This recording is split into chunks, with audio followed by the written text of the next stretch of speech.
Hello friends, आप सभी का स्वागत है आपके अपने चैनल इन्वेस्टमेंट ट्रेंड्स में। आज का माहौल आपको देखने को मिला होगा, मार्केट में क्या चला था। हर एक दुनिया के इंडेक्स ऑलमोस्ट कमर तोड़ हुआ है उनका, right.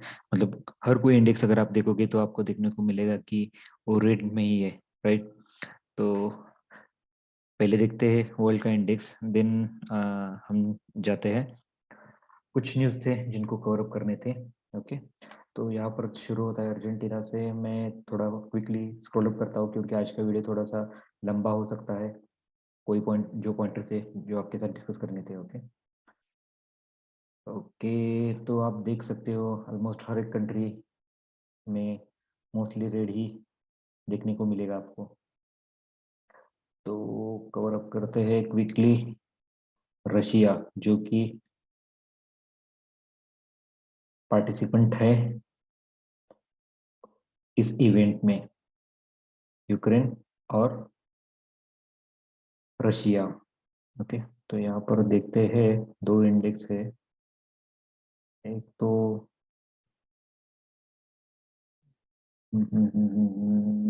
Russia Russia Russia Russia. Okay, यहाँ पर अगर आप इंडेक्स देखोगे तो जो MOEX है उसका अगर देखो तो 33% डाउन है। RTSI देखोगे तो 39%। ऑलमोस्ट हर एक इंडेक्स देखोगे तो 30 के अराउंड है। अगर आप सोच रहे हो कि मतलब इंडिया का हालत मतलब काफी बुरा हुआ है, तो आप सोच सकते हो कि बाकी इंडेक्स। और अगर आप बोलोगे कि शेयर मार्केट अब डूबने वाला है, ऐसे नहीं हो सकता, राइट। अगर यह मतलब रशिया जैसे एक बिगर कंट्री का हाल ऐसे हो सकता है, तो वो अगर बाउंस बैक कर सकता है eventually in the future, then why we can not, right. तो होप्स है। ऐसे कुछ भी पेड न्यूज़ वगैरह जो होते हैं या फिर मार्केट में जो भी फंड आता है, मतलब फियर अनसर्टेनिटी और डाउट जो भी होते हैं, उन पर अभी ज़्यादा भरोसा मत करो। जो भी डिप पर मिल रहे हैं उठा लो। जो पोटेंशियल स्टॉक्स है वो दौड़ेंगे ही दौड़ेंगे, right. In not now but in future they are definitely going to run. Okay, अभी इतना बुल मार्केट देखा था तो कुछ न्यूज़ आएगा तो ऑलमोस्ट साइक्लिकल रहता है। मतलब करेक्शन तो देने का रीजन होता है ना। तो ऐसे मतलब मतलब जो भी इवेंचुअली जो होता है, तो हर मतलब यूनिडायरेक्शनल तो मूवमेंट नहीं रह सकता मार्केट का, राइट। तो ऐसे इवेंट्स आएंगे, होप्स बना कर रखो, डिप्स और बाय करो। ओके, स्ट्रेटेजाइज करो। अगर आपके पोर्टफोलियो में राइट वाले स्टॉक है तो आपको डरने की बात नहीं है। थोड़े बहुत करेक्शन आएंगे, 4% 10%, लेकिन उससे वो बाउंस बैक जरूर करेंगे, कम बैक जरूर होगा उन स्टॉक्स का। वो डूबने वाले नहीं है, उनको सालों साल नहीं लगने वाले रिकवर होने के लिए। ओके, तो चलिए क्विकली न्यूज़ शुरू करते हैं। अगर मतलब जो भी न्यूज़ है क्विकली कवर अप करेंगे। पहले वाला है रिकॉग्निशन ऑफ टू कंट्रीज। मतलब अभी जो भी इवेंट चल रहा था, तो रशिया ने दो कंट्रीज है, डोनेट्स्क और लुहांस्क, इनको अभी separately as a second independent countries recognise किया है। ओके, उसके बाद ये प्रेसिडेंट ऑफ रशिया, इन्होंने व्लादिमीर पुतिन जी ने क्या कहा है कि एक स्टेटमेंट दिया था, अगर मतलब जो भी अ, रशिया और यूक्रेन के बीच में चल रहा है, अगर उसमें कोई थर्ड पार्टी मतलब बाहर से कोई इंटरवेंट करने का अटेम्प्ट करेगा, तो उसका मतलब जो रिएक्शन रहेगा रशिया की ओर से, वो काफी भयंकर हो सकता है। मतलब हिस्ट्री में देखा नहीं वैसे वो रिएक्ट कर सकते हैं, ऐसे उनका स्टेटमेंट था। ओके, तो उसके बाद रशिया का रशियन स्टॉक मार्केट का इंडेक्स अभी हमने हमने रिसेंटली ही देखा कि क्या हालत चल रही थी उनकी। यहाँ पर अगर आप देखोगे तो आपको पता चलेगा, मतलब almost all of the indexes are most majorly 30% down. Okay, उसके बाद अगर देखोगे तो और न्यूज़ क्या है, यूएस सेंड सोल्जर्स। पहले उन्होंने 40 सोल्जर्स अपने लातविया में भेजे थे। उसके बाद उन्होंने और 300 सोल्जर्स लातविया में भेजे। नाटो मतलब एक 30 कंट्रीज, जो भी छोटी छोटी कंट्रीज है, उनका एक यूनियन है। ओके, यूक्रेन ट्राई कर रहा था इस नाटो में आने का।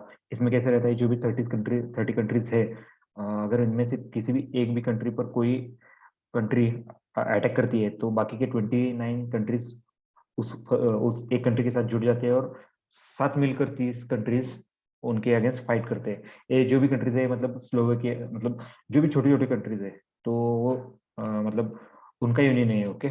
तो यूक्रेन ट्राई कर रहा था कि नाटो में आने का, लेकिन वो सफल नहीं हो सका, ओके।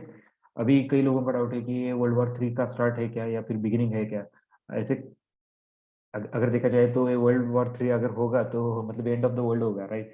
क्योंकि पहले जब वॉर हुआ करते थे तब वर्ल्ड वॉर 2 वगैरह में आपने देखा होगा कि जो भी मेजर मतलब उससे कई गुना अभी अपना मतलब हमने प्रोग्रेस किया है bye means of anything, okay. तो वो जो रहेगा मतलब बहुत मतलब भयंकर भयानक हो हो सकेगा वो, मतलब इसको बोल तो नहीं सकते कि ये वर्ल्ड वॉर 3 है, ओके। अगर वैसे देखा जाए तो मतलब वर्ल्ड वर्ल्ड वॉर की पॉसिबिलिटी कब रहती है, ऑल मेजर मतलब मोस्ट ऑफ द कंट्रीज अगर एक्टिवली एक दूसरे के साथ मतलब अगेंस्ट वॉर में उतर जाए तो ही वो वॉर कहलाता है, राइट। तो यहाँ पर अभी बाकी के जो कंट्रीज है इन्होंने एक्टिवली पार्टिसिपेट तो नहीं किया, इनडायरेक्ट सपोर्ट कर रहे, डायरेक्ट तो युद्ध के मैदान में नहीं आए, राइट। अभी जो आमने सामने है कौन है, यूक्रेन और रशिया। बाकी जो भी कंट्रीज है मतलब यूएसए हो या फिर कोई और, तो इनडायरेक्टली वो अपना एड उनको प्रोवाइड तो कर रहे हैं, लेकिन डायरेक्टली मतलब वो पार्टिसिपेट नहीं कर रहे, मतलब उनके सोल्जर्स वो यूक्रेन में नहीं भेज रहे, राइट। तो ये उनका इनडायरेक्ट पार्टिसिपेशन है, नॉट डायरेक्ट पार्टिसिपेशन। और वो और भी मतलब गतिविधियां है जो कि कैरी आउट हो रहे हैं इनडायरेक्टली, जैसे कि इकोनॉमिक सैंक्शंस हो या फिर फाइनेंशियल एड हो या फिर डिफेंस इक्विपमेंट वो प्रोवाइड कर रहे हैं यूक्रेन को, या फिर फाइनेंशियल सपोर्ट दे रहे हैं, या फिर इकोनॉमिक सैंक्शंस अगर देखा जाए तो यूएस ने और यूके, ये जो मतलब कंट्रीज है इन्होंने अभी मतलब इनके रशिया के जो भी मतलब बैंक्स वगैरह है उनके अगेंस्ट एक्शंस ले रहे हैं, ओके। बोल सकते हैं कि इकोनॉमिक सैंक्शन अगर वैसे देखा जाए तो I think Germany Germany Germany का एक कुछ तो प्लांट है जिससे मतलब वो गैस इंपोर्ट करता है रशिया से। तो उन्होंने ऑलमोस्ट वो उनका जो इम्पोर्ट है ऑलमोस्ट 40% है गैस का, रशिया से आता है, तो उन्होंने उस पर भी सैंक्शन लगा दिया है। तो सोच सकते हो कि इतना मेजरली मतलब वो कर रहे हैं, इसका इवेंचुअली इम्पैक्ट क्या रहेगा कि इकोनॉमिकल क्राइसिस तो जरूर आएंगे, मतलब जो सैंक्शन कर रहा है उन पर भी और जिन पर लगा रहा है मतलब रशिया पर उनको भी। लेकिन रशिया का कैसे अभी मतलब ऐसे बोला जाता है कि जो भी व्लादिमीर पुतिन जी जो है, तो मतलब उन्होंने अभी मन बना लिया है कि जो करना है वो आर्या पार करना ही है, ऐसे मतलब वो उनका जो डिसीजन है अभी आप देख सकते हो कि इतना उनका अगर देखा जाए तो मार्केट में लोअर सर्किट लगे थे 2 बार, ओके। तो सोच सकते हो कि एक ही दिन में दो बार सर्किट, तो मतलब कितना फॉल डाउन मेजर रहा था उनके इंडाइसिस में, ओके। तो ऐसे, ओके। उसके बाद है यूक्रेन की न्यूज़ क्या है, यूक्रेन भी अभी फाइट बैक कर रहा है। इवेंचुअली हमें पता है कि वो विथस्टैंड नहीं कर सकता कितना भी हो, क्योंकि रशिया कोई छोटी मोटी मतलब छोटी कंट्री नहीं है वो, मतलब वो इकोनॉमिकल पावर मतलब जो बोलते हैं ना, मतलब उनके पास उतना वो उतनी पावरफुल नेशन है, right. One of the powerful nation बोल सकते हो।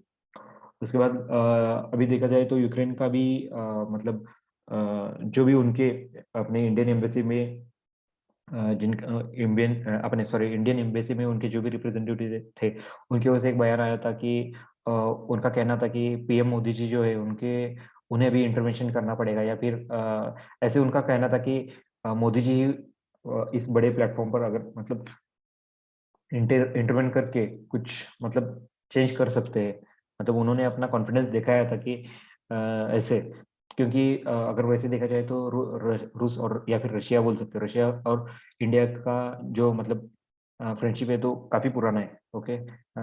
अभी का नहीं है वो, तो मे बी मतलब पूरी दुनिया जानती है ये जो अपना उनके साथ बॉन्डिंग है, ओके। तो मे बी इसी वजह से वो कहना चाह रहे हो, ओके। और भी इंडिया का भी इन्फ्लुएंस काफी बड़ा है अभी, मतलब ग्लोबल प्लेटफॉर्म पर अगर देखा जाए तो ग्लोबली, ओके।